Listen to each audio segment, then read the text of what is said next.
Hey everyone, welcome back to another Fred tutorial. My name's Josh and today I'm going to show you how to detect stray light using Fred.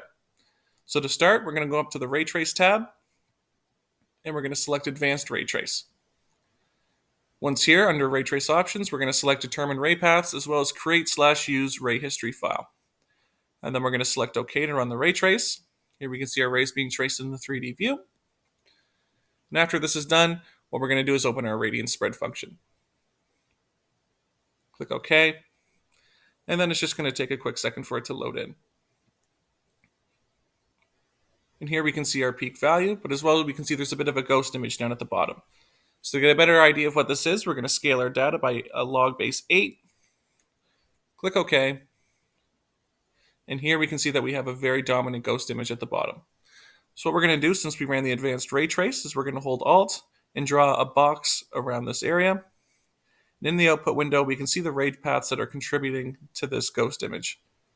And in this case, the largest contributor is path number 200. So what we're going to do is we're going to close out of this and we're going to go over to Tools. We're going to select Reports and we're going to go Ray Trace Paths. And then we're going to scroll all the way down to ray path number 200. And once we get to 200, we're going to right click and select Output Path Details and redraw ray history. And here we can see the behavior of ray path 200. So as we can see, it's coming all the way through our system. It's reflecting off the last lens and then going all the way back, re-reflecting off the first lens, and then ending up at the bottom of our analysis surface, thus creating the ghost image. And there you go.